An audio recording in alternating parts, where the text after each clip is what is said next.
Bueno, querida familia, les damos la más cordial bienvenida en este día que se han dado una cita de amor por el Día de la Madre, ya que la mayoría está festejando en sus casitas, pero qué importante es que vivamos la palabra y lo que Dios quiere decirnos. Este mensaje que el Padre nos ha dado precisamente es a las 7 iglesias. Ahora nos toca analizar y estudiar la segunda, ¿cierto?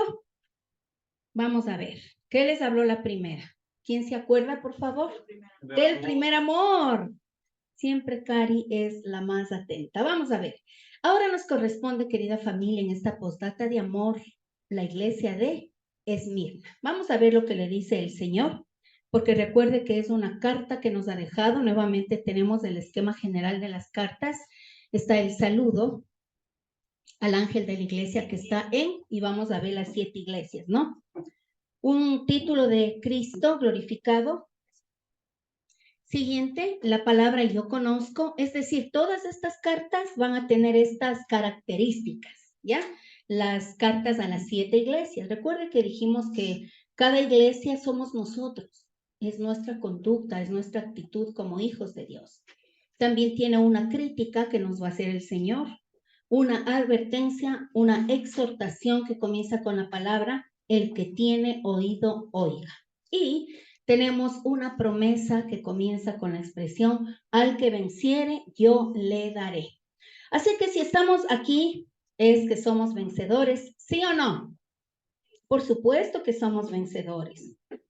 Entonces, en esta victoria vamos a avanzar y hacer pronto por el tema del festejo de nuestras amadas madres, ¿no? Vamos a concluir prontito este día. Vamos a ver el propósito. A cada iglesia le promete que todos los que venzan serán recompensados por Cristo. También el propósito es prepararnos para el último acontecimiento de la iglesia. El propósito es hacernos notar que el juicio de Dios va a comenzar siempre en su propia casa. Y recuerde que estas diapositivas, las dos últimas por lo menos, siempre van a estar porque eso que Dios quiere avisarnos y anunciarnos a cada uno de nosotros. Y recuerde que lo más importante es prepararnos, porque si usted no está preparado para el último acontecimiento de la iglesia, simplemente no nos vamos. Por eso es importante que sin temor, sin una sensación de castigo, ¿sí? O de culpa, simple y llanamente estoy preparado porque creo. Por fe es que el Señor nos prepara para ese gran día final. Entonces recuerde que el propósito empieza por casa y primera de Pedro 4, 17 y 18 dice, porque es tiempo de que el juicio comience por la casa de Dios. Y si primero comienza por nosotros, ¿cuál será el fin de aquellos que no obedecen el Evangelio de Dios? Y si el justo con dificultad se salva, ¿qué será del impío y del pecador? ¿Mm? ¿Cómo les parece esta palabra? El justo con dificultad. Y este versículo obviamente vamos a estarlo colocando todas las dominicales hasta concluir con las 7 iglesias. Este mensaje es súper importante porque es apocalíptico, ¿no? Son las cartas de amor que el Padre nos dejó. ¿Nos creemos justos? Sí. ¿Por qué? Porque el justo mora en nosotros. Tal vez por nuestros hechos o actitudes, no, porque Él es el que mora y estamos escondidos en Cristo. Cuando el Padre te ve, le ve a Jesús. No nos ve a nosotros, ni nuestros pecados, ni actitudes. Entonces, Apocalipsis 2, del 8 al 11, vamos a buscar en nuestras Biblias y anotamos en nuestras agendas. El mensaje a la iglesia de Esmirna nos dice lo siguiente.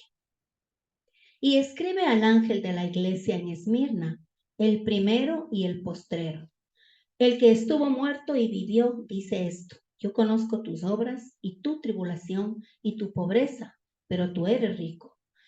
Y la blasfemia de los que se dicen ser judíos y no lo son, sino sinagoga de Satanás. No temas en nada lo que vas a padecer. He aquí, el diablo echará a algunos de vosotros en la cárcel para que seáis probados y tendréis tribulación por 10 días. Sé fiel hasta la muerte y yo te daré la corona de la vida. El que tiene oído, oiga lo que el Espíritu dice a la iglesia. El que venciere no sufrirá daño de la segunda muerte. Este mensaje tan determinante para cada uno de nosotros, de acuerdo a Esmirna, obviamente es para la iglesia, ¿sí? Es para nosotros. ¿Estás pasando tribulación?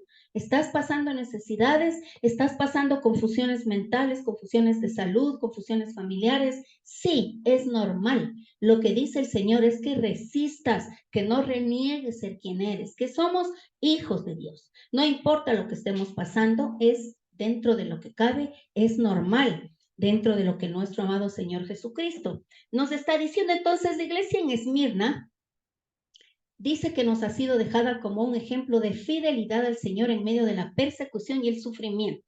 ¿Estás sufriendo por algo? Por supuesto, algo tienes que sufrir.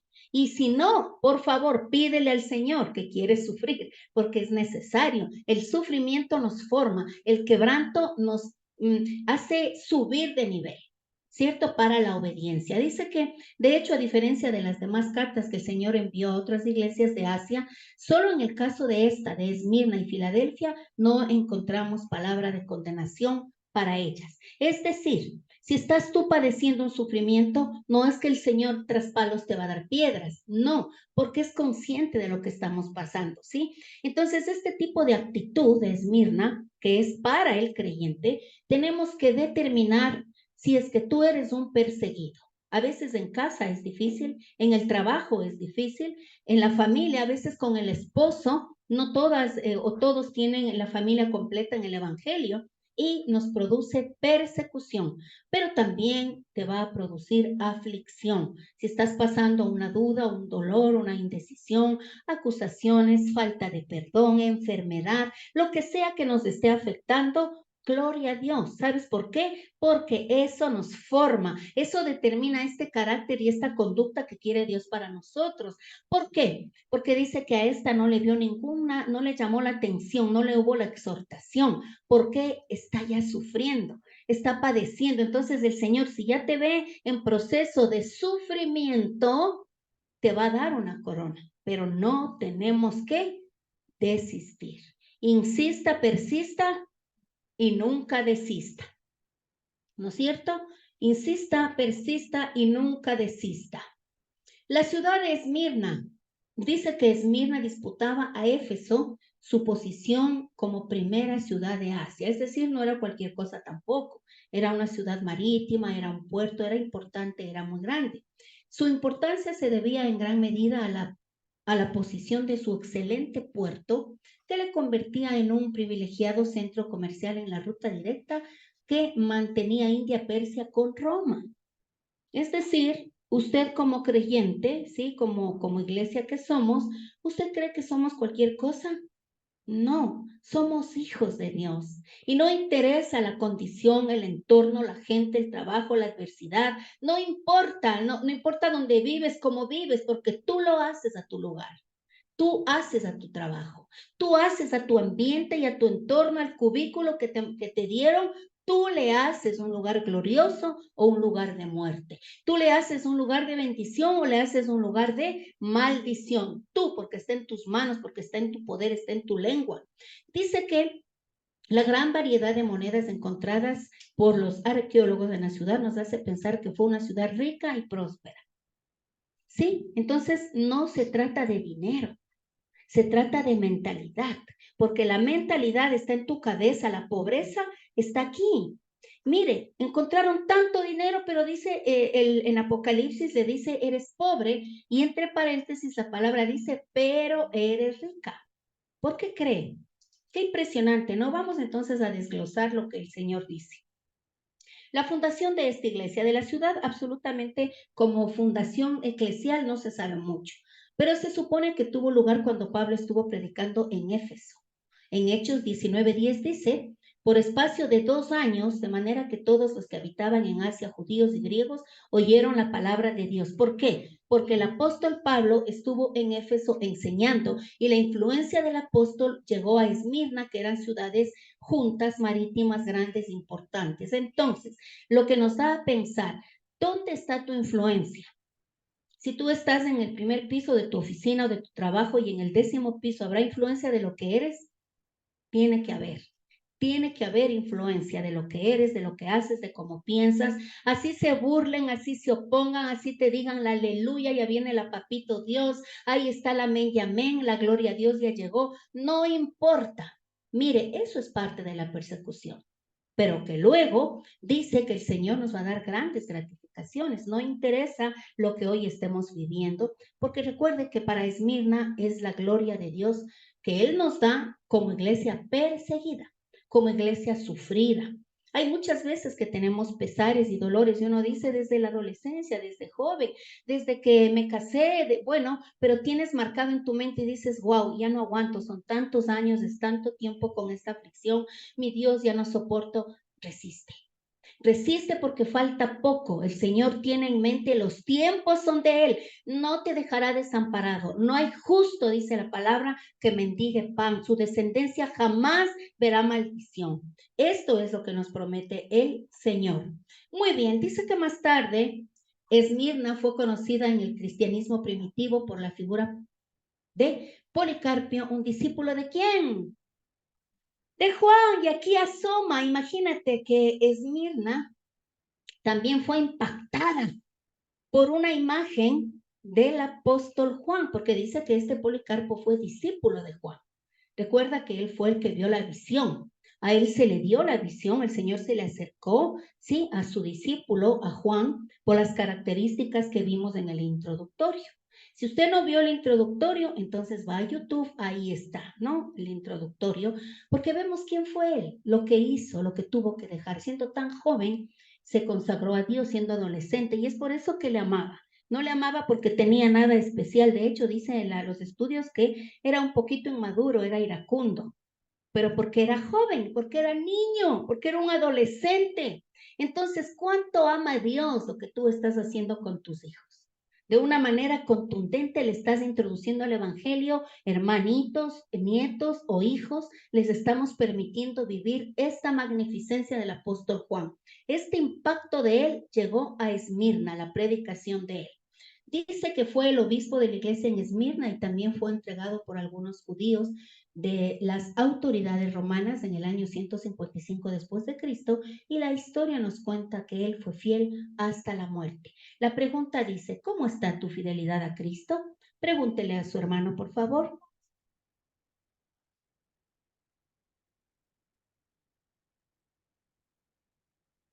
¿Ya? Ahí estamos. ¿Cómo está tu fidelidad? Vamos a ver lo que fue capaz de hacer este Policarpo por fidelidad a nuestro Señor. Cuando él fue llevado al circo, obviamente recuerde que era una mofa, era una burla, éramos motivo de oprobio, de escarnio, de humillación los creyentes. Se llevaban al circo a ser ejecutados. Vino el procónsul romano y le dio a elegir entre maldecir el nombre de Cristo y ofrecer sacrificio a César, a lo que él contestó: 86 años hace que le sirvo a él y no me ha hecho nunca ningún mal. Al contrario, me ha colmado de bienes. ¿Cómo puedo odiar a aquel a quien siempre he servido, a mi maestro, mi salvador, de quien espero mi felicidad, el que castiga a los malos y es el vengador de los justos? Esto respondió, guarda la historia, no está en la palabra de Dios, pero la historia guarda que Policarpo, respondió así. Imagínate tremenda altanería para la época, ¿no? Obviamente le iban a lanzar a los leones, pero él terminó literalmente así. Entonces, si nos imaginamos hasta qué punto podríamos decir estar humillados en el Coliseo, en el circo de los romanos, y no solo por hechos, sino de palabra, y se burlaban y se mofaban y morían crucificados o morían comidos por los animales, por los leones salvajes, y era una desesperación impresionante, pero ellos, mientras les sucedía eso, cantaban alabanzas de adoración a Dios. Así que no es nada difícil o nada imposible el hecho de vivir nosotros persecución o vivir sufrimientos. No hay nada de malo en eso para lo que ellos vivieron en la iglesia primitiva, ¿o no? ¿Cierto? Entonces, esto es lo que le pasó a Policarpo. El maldecir a Cristo implica, dice la historia. Entonces, cuando veía la hipocresía, la codicia, el juicio, la falta de misericordia provenientes de los corazones de personas que supuestamente seguían a Dios y, como resultado, apartaban a la gente de él, Jesús entraba en órbita. Es decir, Jesús entraba en acción y se enfadaba y le dolía y lloraba y clamaba y lanzó en el templo cuantas cosas porque él no le gustaba la injusticia. ¿Sí? Entonces, maldecir a Cristo implica que tu corazón se convierta en un corazón de piedra. También no solo es hablar, sino es sentir. Sí, es pensar. ¿Cómo estás pensando de él? ¿Qué estás pensando de tu hermano? Porque si yo estoy revestida de Cristo y tú también, ¿sí? Entonces, si yo pienso o actúo o lanzo algo en contra de un hermano, estoy lanzando en contra de Cristo porque estamos revestidos de Cristo. Por eso es lo que el Señor dice en su palabra: ay de aquel que sea tropiezo de uno de mis pequeñitos. Mire, más le vale atarse a su cuello una piedra gigante con una soga y lanzarse al mar. Eso dice la palabra.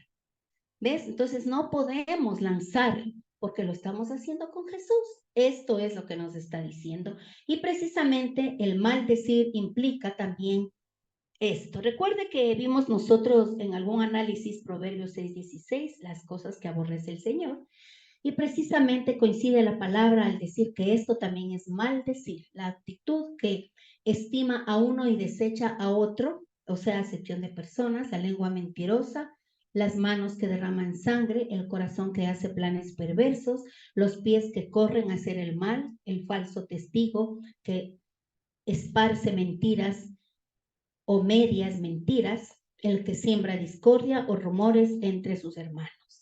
Esto ya vimos en Proverbios 6:16, pero que el Señor nos saca a colación en esta iglesia, sí, en Esmirna, porque no podemos maldecir el nombre de Él con nuestras acciones, con nuestros hechos. A veces somos iracundos, dices: es que se me fue, me disgusté por tu culpa, tú me sacas las iras, tú haces que actúe así. ¿Será eso correcto? No, eres tú mismo. Porque la otra persona todo el tiempo puede ser motivo de enojo para ti, pero depende de ti si te saca esa actitud. Quiere decir que todavía hay parte de tu corazón lastimado. Por lo tanto, un corazoncito lastimado es propenso a maldecir. Un corazoncito herido, un corazón con baja autoestima, critica, juzga y mira mal a otros. ¿Por qué? Porque no es aceptado todavía en su interior. Entonces, lo que nos queda es tener una unidad con Jesús para aprender a vivir y a superar las adversidades. Dice que Cristo alaba a esta iglesia de Esmirna y como Apocalipsis 2:9. Yo conozco tus obras y tu tribulación y tu pobreza, entre paréntesis, pero tú eres rico. Y la blasfemia de los que se dicen ser judíos y no lo son, sino sinagogas de Satanás. Entonces está el Señor expresando cómo ellos se manifestaban o cómo se desarrollaban en aquellos tiempos de esta iglesia, que tiene todo que ver con el tinte de lo que el Padre quiere para cada uno de nosotros. En esta carta no se dice que esta iglesia tuviera alguna cosa de la que arrepentirse, sino que de hecho se le alaba por varias cosas. Es decir, y vuelvo y recalco, el sufrimiento es digno de alabanza. ¿No te parece contradictorio? ¿Cierto? Pero es digno de alabanza. Si está sufriendo, gloria a Dios. Si está, pero no hablemos del sufrimiento que es queja, ¿no? Quejabanza, todo el tiempo te quejas, todo el tiempo estoy mal, todo el tiempo hace frío, todo el tiempo hace sol, todo el tiempo me irrito, todo el tiempo me quejo. No. Es ese sufrimiento que tú sabes que está en tu alma y que te está procesando. Son esas cosas que cuando nombran, sientes que te están clavando una espina profunda en tu corazón con fuego. Eso dices, gloria a Dios, porque esto te está formando, eso que aprendió a desarrollar esta iglesia.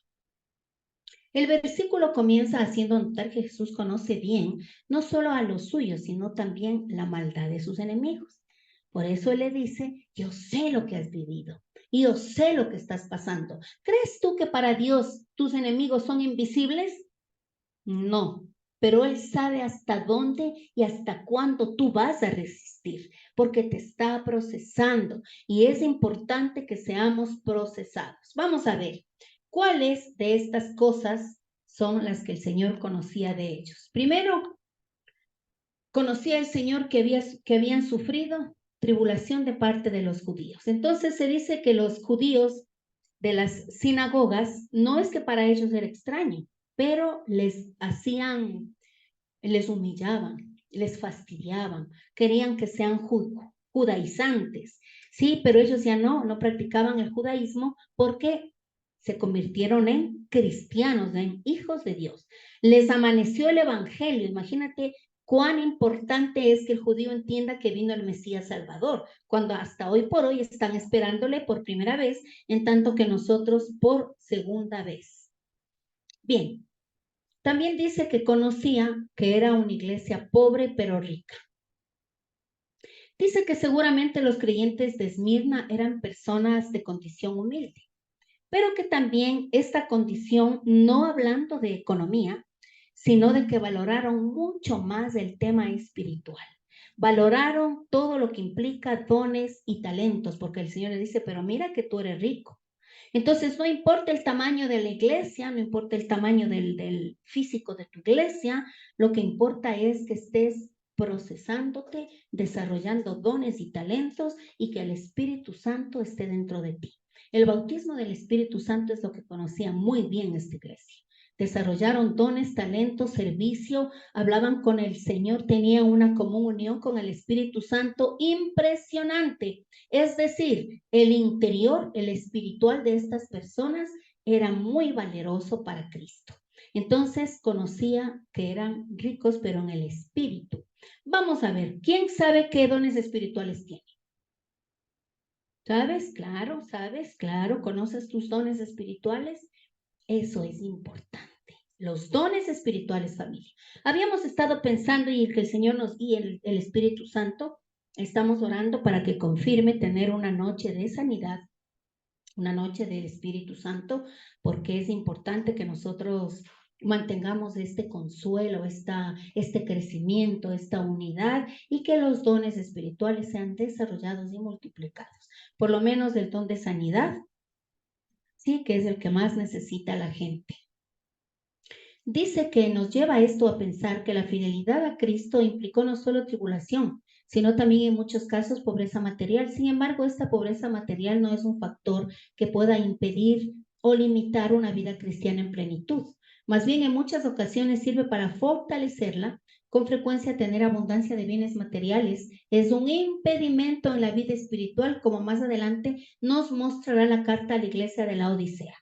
Entonces, si tú estás pasando tribulación económica o de pronto estás en algún impasse en cuanto a recursos, ¿será un impedimento para que crezcas espiritualmente? No es un impedimento, pero muchas veces la gente está siempre queriendo ver para creer y nosotros tenemos que creer para ver la liberación financiera, creer para ver que el Señor obra de manera sobrenatural, que nos paga nuestras deudas, que salimos de una finanza maltrecha, porque es necesario que creamos que el Espíritu Santo está obrando. Entonces, dice que cuando la gente tiene recursos y tiene mucho dinero, le es muy difícil que le amanezca el evangelio o no. Porque dicen, yo tengo todo, soy una buena persona, tengo buenos hijos, hijos profesionales, tengo mi empresa, tengo trabajo, hago obras de caridad, cada año hago esto con los pobres, yo tengo que ser salvo porque merezco. ¿Y eso está bien? No está bien, porque dice la palabra que no somos salvos por obras, sino por gracia para que nadie se gloríe. Entonces, qué importante es saber que cuando se trata de recursos, no tiene nada que ver tu nivel espiritual ni la búsqueda del Señor. También dice que nos lleva a darnos cuenta de hasta qué punto el cristianismo nominal se ha apartado de esta norma. Que si no tengo, entonces Dios no existe. Que si no me hace un milagro, entonces ¿dónde está Dios? Porque yo necesito estar feliz, porque hay un macro, ¿sí? Del evangelio de la prosperidad. Mientras tú más siembras, mientras tú más ofrendas, más millonario, más te bendice, y esto es la teoría de la prosperidad, en donde todo es paz y amor, felicidad, salud, dinero y amor. ¿Será así? No, familia. Entonces no podemos pensar que esta es la normativa de Cristo. De hecho, Él vino a padecer y a sufrir. Entonces, en muchos casos dice que la riqueza, la pompa, el lujo, de lo que hace gala a los grandes eventos, quizá para intentar ocultar su verdadero estado de pobreza espiritual. Es decir, no vamos a maquillar la iglesia. Nuestra iglesia brilla por cómo está tu corazón. Tu iglesia brilla por cómo está tu alma, tu espíritu, tu misericordia, tu perdón, tu amabilidad, tu comprensión de lo que está viviendo otra persona, ¿no? Entonces, qué importante es ver ahora la exhortación del Señor. Apocalipsis 2:10. ¿Qué le dijo? No temas en nada lo que vas a padecer. He aquí el diablo echará a algunos de vosotros en la cárcel para que seáis probados y tendréis tribulación por 10 días. ¿Qué tal si tuvieras que ir a la prisión por ser cristiano? ¿Te irías? Sí, es un pensar, ¿no? Es un pensamiento. En la Segunda Guerra Mundial dicen que sucedió una historia, nos cuenta el pastor Cho, el David Cho, que me encanta seguirle, que ya falleció en el 2021, y él dice que se suscita la historia de una familia, que los nazis descubren que eran creyentes, y entonces le dijo, o le niegas a Cristo o mueres. Entonces los hijos, papá, no queremos morir, sus 3 pequeñitos, papá. Entonces el papá obviamente se quebranta y dice, estoy a punto de negar la fe, iba a decir, pero la esposa le dijo, alto ahí, esta noche vamos a cenar con nuestro Salvador. Y empezó a cantar una adoración. Vamos a cenar con nuestro Salvador. Vamos, y los pequeños y muchísima gente observando. Entonces el sacrificio de esta familia, les enterraron vivos, les taparon con tierra. Primero los pequeños se asfixiaron, se ahogaron y murieron, y luego papá y mamá. Esto produjo miles de creyentes por su fe. Entonces son mártires de la fe. ¿No te parece hermoso? Al morir esas criaturitas inocentes, ¿quiénes estaba recibiendo? Jesús, el mismo Jesús. Entonces esta fe de amor para tus hijos, no importa lo que te digan, somos cristianos. No importa lo que te hagan, somos cristianos. Esto te va a procesar, se están burlando, esto te va a madurar. No importa, nos toca inyectar esta fe a nuestros hijos. Mira esta familia, y es real, ¿no? Qué impresionante. Cuando yo escucho esto me conmueve. Entonces dice dentro de la exhortación también, quizá esta situación se debía en que algunos miembros de la comunidad judía estuvieran colaborando con las autoridades locales para terminar con la minoría cristiana según ellos, ¿no? Entonces los judíos, los judaizantes, los que querían por sobre todas las cosas que siga su postura religiosa, de la religiosidad, estaban apoyando con las autoridades para que se acabe. ¿Crees tú que esta obra se iba a acabar? No. ¿Por qué? Porque es de Dios, no es humana. Si fuese humano, ya se hubiera acabado. Pero mira todo el sacrificio de los apóstoles. Solo Juan murió de viejo, pero todos tuvieron muertes terribles. Decapitados, murieron de cabeza. No recuerdo la palabra, pero implica que le sacan la piel. ¿No te acuerdas tú lo que cuando te arrancan la piel tiene un nombre? Me olvidé, pero le sacan la piel. Literal. Ya, ahí está. ¿Sí ves? Y todas las historias que tú ves murieron terriblemente. Y era un cuerpo de muerte. Pero que eso les llevaba a la gloria. Eso implica para nosotros. Entonces, ¿qué sacrificio estamos haciendo? ¿Te duele el evangelio? Tiene que dolerte. Por lo menos las rodillas. Doblemos rodillas por nuestros hijos, por nuestros amigos, por el trabajo, por la gente que aún no le conoce, pero que sabe que somos creyentes. Vamos a ver la promesa del Señor. Apocalipsis 2:10. No temas en nada lo que vas a padecer. Sé fiel hasta la muerte y yo te daré la corona de la vida. En estas palabras de consuelo de Cristo para su iglesia en Esmirna es importante meditar en lo siguiente. Vamos a ver en lo que tenemos que meditar de acuerdo a Apocalipsis 2:10. Primero, ¿cómo vencer el temor? Cabe la pregunta, ¿sabes cómo vencer el temor? Dice que Dios fija de antemano el límite de la prueba, porque recuerdas que dice, tendréis tribulación por 10 días. Entonces Él sabe hasta dónde vas a soportar. ¿Te ha pasado que tú le dices, ya no puedo más, y esto ya no soporto y boto la toalla? ¿Te ha pasado? Sí, ansiedad, angustia, desesperación, dolor, traición, infidelidad, recursos, conflictos, peleas, disoluciones, lo que sea que esté en tu corazón y en tu mente.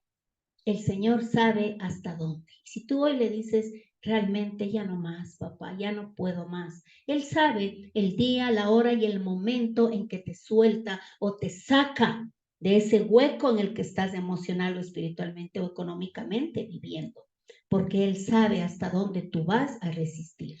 Satanás no puede hacer lo que quiera con los creyentes, ¿o sí? ¿Crees que puede hacer lo que quiera contigo? No. ¿Cuándo hace lo que quiere con nosotros? Cuando le permitimos, cuando abrimos puertas, entonces Él no tiene ningún derecho sobre nosotros. El sufrimiento es el camino a la gloria. Pablo lo explicó claramente en la carta a los Romanos y dice, pues tengo por cierto que las aflicciones del tiempo presente no son comparables con la gloria venidera que en nosotros ha de manifestarse. Sí, entonces es una gloria, es un eterno peso de gloria, pero nosotros no le vamos a dar tregua al enemigo. ¿Qué es lo que te tiene cansada, cansado? Eso se va a acabar. Pero tú dile, ya no puedo, Señor. Hoy el Señor ha dictaminado que se acaba porque dice claramente, Él tiene control del tiempo. Él le dijo 10 días. Entonces vamos a decirle, Señor, 100 días, 20 días, ya no, uno más, ya no puedo, mi amado. Y Él entiende nuestra condición y nos quita esa situación que estamos viviendo. Punto 2, para entender, le dice, sé fiel hasta la muerte. La ciudad de Esmirna se había distinguido por su fidelidad al emperador romano. Si ves, del mismo modo, la iglesia que se reunía en aquel lugar debía ser fiel a su Señor. Y esto a pesar de los intentos de sufrimientos y pérdidas que esto les pudiera conllevar o traer. Si era una iglesia que aprendió a ser fiel por cultura, ¿ves? Porque era fiel a su rey, al trono que estaban en ese momento honrando, que Roma. Por lo tanto, tenían que estar aptos para ser fieles a su Dios, porque por cultura eran fieles. Entonces, la fidelidad a Dios también viene de casa, viene de cultura. ¿Cómo le estás enseñando a tu hijo? ¿Qué está viendo en ti? Por eso es importante que seamos y parezcamos, ¿no? Que sea y parezca, porque los chicos y los hijos nos van a estar viendo todo y dicen pues que los hijos somos los jueces más crueles, ¿cierto? Porque nos sentencian y a ellos no les podemos tapar absolutamente nada. De la misma forma, cuando es injusto, son nuestros defensores más aguerridos, porque nos conocen, pues, ¿no? También dice, y yo te daré la corona de la vida, punto 3. Esmirna era conocida también por sus pruebas atléticas en las que se premiaba a los ganadores con una guirnalda o corona de flores.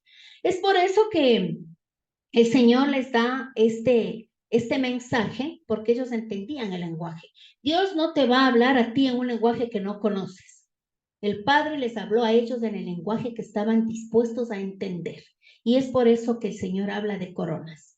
Entonces, esta distinción deportiva se marchitaba en poco tiempo, algo que no ocurrirá jamás con la corona que el Señor dará a los creyentes por su servicio fiel hasta la muerte. Entonces, ¿estás dispuesto a mantenerte hasta la muerte? Sí, nos toca. ¿Sabes? Porque tenemos gente que nos ama, tenemos gente que nos sigue y tenemos hijos. Entonces, por esta descendencia tuya, tienes que seguir, no importa, pase lo que pase, estés viviendo lo que estás viviendo, no importa. Y si es dolor, es pesar, persecución, angustias, lo que sea, acusaciones, cualquier situación o necesidad o pobreza, gloria a Dios. Vivámoslo con gallardía. Si ves, porque Él ya sabe lo que te tiene. Y no solo que esta corona es obviamente la de la vida eterna, sino que nos da gratificaciones, nos mima, nos consuela, nos ayuda, no nos avergüenza, es nuestro escudo. Dice la palabra que Él es escudo alrededor de mí, mi gloria y el que levanta mi cabeza, porque Él es justo y está observando tu estilo de vida. Seréis probados. Dice que nos preguntamos, ¿por qué Dios permite que los creyentes pasemos por tribulaciones y sufrimientos? ¿Por qué lo permite? Si preguntamos, ¿no? ¿Y por qué a mí? Si ya te quiero, si ya te creo, si ya te sirvo, si ofrendo, si diezmo, ¿por qué me pasa esto a mí? Y estábamos preguntando, ¿sí o no? Claro que sí, es normal, es parte de nuestra naturaleza. Entonces, este texto nos enseña que su propósito es probarnos. Y tienes que ser probado definitivamente. Si tú vas a comprar un vehículo, ¿pagas y te llevas o primero le pruebas? Le pruebas, le llevas, y así esté nuevo, 0 kilómetros, ya por si acaso, déjeme probar. Entonces Él también tiene que probarnos, porque nos va a llevar eternamente y para siempre. Y aún después de estar 1000 años con Él, Satanás va a ser suelto por un poco de tiempo para probar a los fieles. ¿Sí ves? Aún estando 1000 años con el Señor. Dice que el verbo griego utilizado aquí se empleaba para conocer las pruebas de los metales en el fuego. Cuando dice seréis probados, el verbo en griego implica que es una palabra que prueba a los metales en el fuego y de ese modo librarlos ¿de qué? De la escoria. Entonces, ¿cuál es la escoria que está estorbando tu vida, tu mente, tu situación? ¿Qué cosa, qué pensamos, qué personas, qué hacemos, qué situaciones, qué acciones, qué hábitos tienes? Eso está lastimando la pureza tuya. Por eso es que tiene que ser probado. Igualito nuestra fe, porque por fuego nos pasa el Señor. Y dice que Él nos está preparando precisamente para el cielo. Ahí no hay ninguna cosa que no sea pura y genuina. ¿Ves? Entonces dice que el cielo es ordenado. Tu casa tiene que ser ordenada. El cielo es ordenado. Tu mente tiene que ser ordenada. Tu espíritu, porque el ambiente de Dios, la casa, nuestra casa futura, a donde vamos, es extremadamente limpia, pulcra, ordenada. Y es por eso que aquí nos toca tener hábitos de limpieza interior, así como exterior. ¿Sí ves? Qué impresionante es como el Señor nos dirige y nos guía. Muy bien, avancemos. Ser fiel hasta la muerte. ¿Hasta dónde puede llegar la prueba? Nos dice que hasta la muerte. Y se refiere morir a uno mismo. ¿Qué ya podrías decir tú que murió de ti? Pregúntele, ¿qué ha muerto de ti?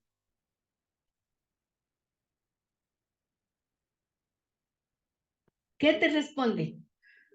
A ver, responda, no le pregunte, pero responda. ¿Qué ha muerto de ti? Ahí estás, Jorgito. ¿Qué ha muerto de ti? ¿Sí ves? Uh-huh.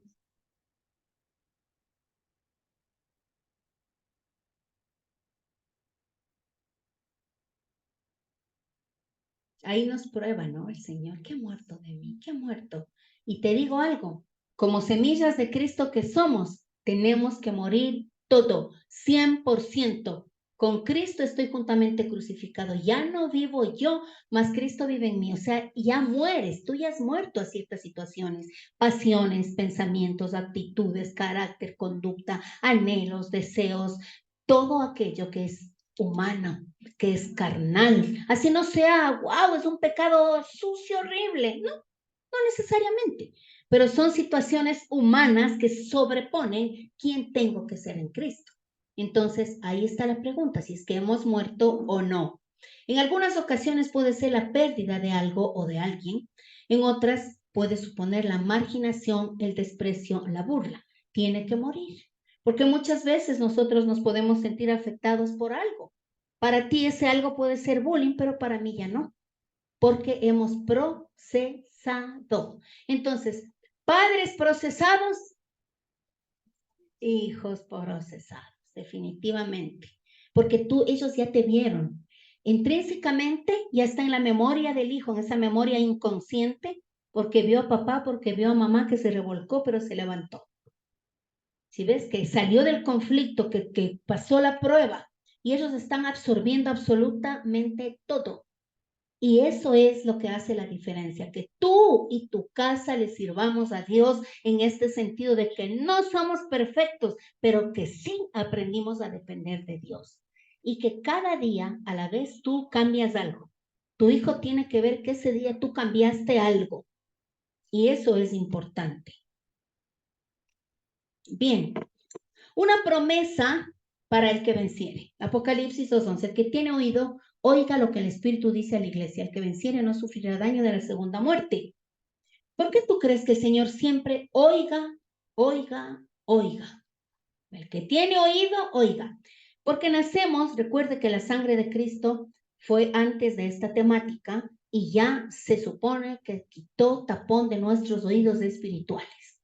¿Qué sucede con un tapón espiritual? La palabra rebota. La palabra rebota.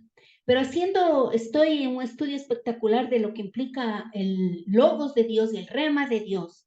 Y el rema de Dios es que la palabra es diciente. El logos es cuando la palabra fue dicha. Lo que está escrito, lo que tenemos como textualmente, como la Biblia, está hecha y es de Dios para nosotros.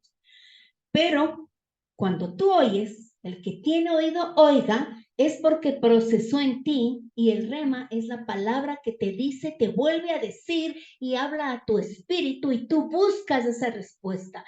¿Cuántos de ustedes han escuchado así clarito la respuesta de Dios? Amén. ¿Por qué? ¿Fue de un segundo? No. Oraste, buscaste, clamaste, ayunaste, te descuartizaste, subiste, bajaste, paraste de cabeza y de manos, ¿o no? Claro, todo eso procesamos. Pero entonces llega una dulce voz y la palabra está contundente y tu oído se habilitó. Entonces el que tiene oído, oiga. Y aquí nos está diciendo, sufriendo, gloria a Dios. Padeciendo, gloria a Dios. Humillado, gloria a Dios. ¿Por qué? Porque esto hace parte del proceso tan espectacular que Él quiere para nosotros. Esta promesa viene precedida nuevamente de una exhortación a prestar atención al que dice, al mensaje de la manera personal. El que tiene oído, oiga. No dice los que, sino el que. Y cabe notar que Dios siempre te va a hablar de manera individual. Entonces, amada familia, esta temática para nosotros es pura vida, ¿sí? Porque el Señor nos está orillando a una limpieza. Es como que está con la brocha sacando todo ese polvo, está quitando todo lo que quedamos, tal vez no hay forma en tu estructura espiritual, pero solo es polvo lo que el Padre tiene que limpiar, porque ya sacó el lodo que tenía que sacar de tu corazón. Yo no sé si tú has visto cuando baja un alud y la ciudad queda toda llena, los árboles y todo, y queda un vehículo, queda lleno de lodo.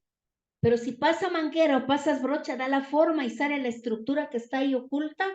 Eso está haciendo el Señor con este mensaje para nuestras vidas, porque es importante que nos amanezca y nos baje al corazón y que quede impregnado en ti un cambio y una transformación. Para eso es que el Señor dice que tú y yo tenemos que vencer. ¿Y cuál es el que vence? Los vencedores son aquellos que han creído en Cristo y punto. ¿Crees en Cristo?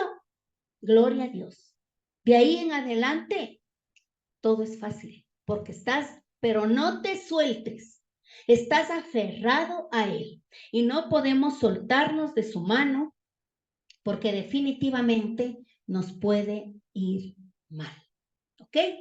Querida familia, esta temática espectacular vamos a concluir. Recuerda que estamos en el Día de la Madre y queremos salir a festejar, ¿no? Bueno, la aplicación. ¿Quién me da lectura, por favor, Carmita? Es aplicación. Es muy triste pensar que van a haber muchas personas en el infierno, sufriendo eternamente por sus pecados.